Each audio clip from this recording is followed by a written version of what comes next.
Welcome back to Free Speech Nation. So parts of the M25 ground to a halt this week due to Just Stop Oil activists blocking the way. The Met Police said 58 people have been charged over the 4 days of protests until on Friday the group stopped with immediate effect, saying they'd hold no more protests for the foreseeable future to allow time for the government to do the right thing. But are these environmental activists really all they seem? So the editor of Spiked, Tom Slater, thinks not, and he's here to tell us why. Tom Slater, everyone. So, am I imagining this? But every time these Just Stop Oil activists do their thing, and they get lots of attention, and we're all talking about them, and they say that's great, that means their tactics are working. But am I wrong in thinking that actually, every time we do talk about them, we're putting people off their cause? I think that's exactly right. I mean, I think particularly in the past couple of weeks, it does feel like the public's patience with them has just completely run out. I mean, when they first, and when I say they, I kind of mean this constellation of groups, starting with Extinction Rebellion, Just Stop Oil, Insulate Britain, all these different sort of brands. When they first sort of launched onto the scene around 2019, there was often this tendency to say, you know, your heart's in the right place, but maybe you can understand why people didn't like your tactics. Now they're just getting a rinsing on every they are, aren't they? From news channel going. Left and right, from every... I mean, people just don't like, firstly, the disruption to their lives, but also the fact that there was almost a crash the other day. You know, this is very serious stuff. Exactly. And even, you know, we've even had Keir Starmer pluck up some courage in order to condemn them at this point. And that takes quite a lot exactly. to get him to develop a pulse, doesn't it? But, you know... but also, this thing about throwing paint at art and public buildings that are, you know, very historically significant, it just doesn't... And every time they do it, they say, we don't want to be doing this. You're making us do this. This is like the serial killer in that film Cruising. Whenever he stabs someone, he says, you made me do that. You know, it's the same thing, isn't it? Yeah, and it's also become increasingly creepy, I think a lot of people will have noticed. So you talked about, you know, throwing soup cans on great works of art, people setting their own arms on fire, which is one thing that's happened in protest against private jets. That's one of the other front groups. That's one thing that we've seen. And also pouring, to put this politely, human waste over the statue or the monument to Captain Tom Moore, as one of these activists did. It's becoming increasingly kind of visceral, iconoclastic, scatological on occasion, and I think all of that is also what puts people off. I think it's charitable to call these people protesters. I think what we're looking at is kind of closer to an apocalyptic cult, and you certainly get that sense from the things that they actually say. We played a clip earlier of the interview with Indigo Rumbelow, and I do believe that she sincerely believes what she's, well, let's say shouting. She's not saying it. What she's shouting. I think she's... I don't deny that she believes that the world is coming to an end imminently. So, you know, it's difficult, isn't it, when people have this sincerely held belief? Because then it's not a question, you know, if I genuinely thought that unless you behaved in a certain way, the world would explode, I would be like, Tom, come on. I would be, you know, so...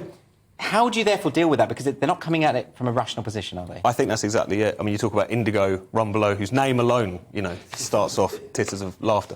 A very bourgeois movement, as many people will have noticed. Can you talk to me about that? Why are they always so posh? Well, it's funny as well, because, you know, people would say, oh, that's just an ad hominem attack. But it's actually a statistical fact that they are overwhelmingly very middle-class, very bourgeois. There was a study a couple of years ago of the first kind of round of arrests from Extinction Rebellion.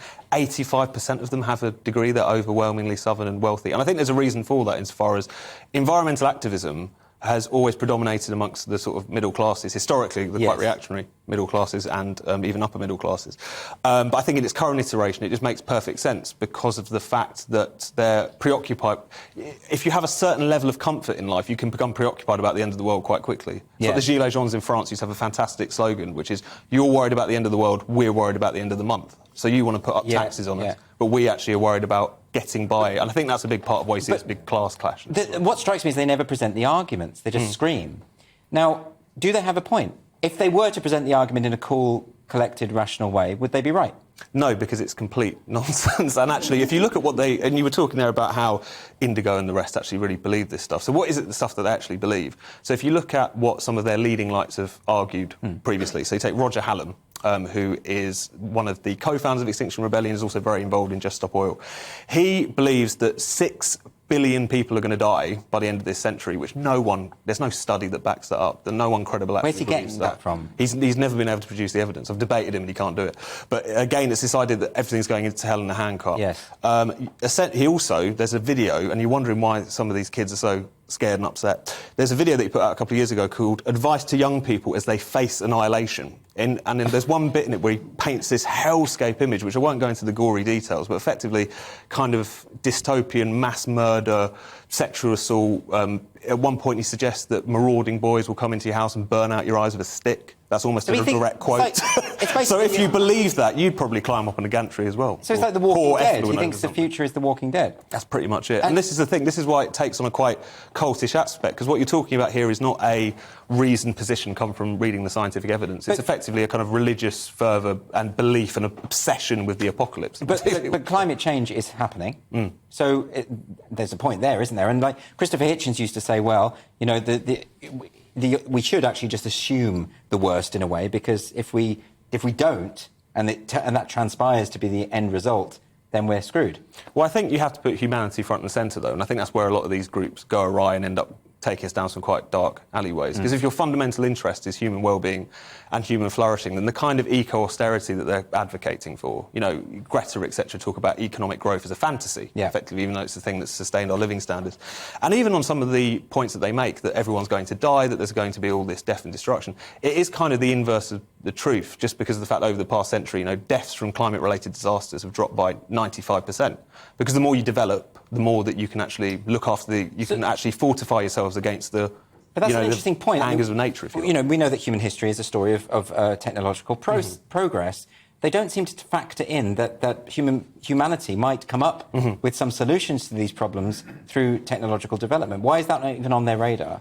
Well, I think it's because of the fact that fundamentally this is kind of about the environment, but it's also not. I think there's a kind of discomfort with modern industrial society, a sense that it's kind of soulless, a sense that consumerism is really vapid and we're all just, again, kind of living these quite bleak and soulless existences. And that informs a lot of it, because you talk about kind of technological breakthroughs and so on and so forth. You know, you could say, well, if we invented a form of energy tomorrow which was completely green, you know, very low carbon, and yet could still allow us to light up, you know, millions of cities, then wouldn't they embrace it? But, you know, they've been against nuclear for a very long time.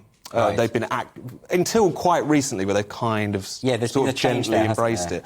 But that again is something where, you know, something like a Coke can's full of worth of uranium can power someone's entire life, and yet they don't want to embrace that. And they're very happy that Rishi Sunak has backtracked on fracking, for instance. But isn't that an area for a good example of where we could have a debate about the pros and cons and make a decision on what's right? And fracking is even kind of many environmentalists would recognise that gas and natural gas is going to be something that needs to be embraced, because of the fact that it's much lower carbon than coal, for instance. I mean, the US cut their climate emissions pretty steadily because of the fact that they really had that dash for gas in relation to fracking.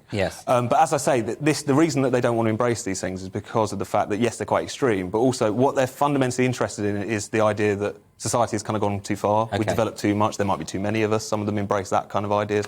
So, you know, you could present them the perfect solution tomorrow and they probably almost wouldn't take it. Well, it feels like very much an anti-human kind of way of looking at the world. You've debated a lot of these people, and I want to ask before you go, have you been able to get through to any of them? Is there any way to do that? And how long before they go really far and you know, things get really nasty? Well, on the first point, I think whether you get through to them is, in a way, neither here nor there. They're in the grips of a pretty extreme ideology, but I think the audience is always the main thing whenever you're talking to these people.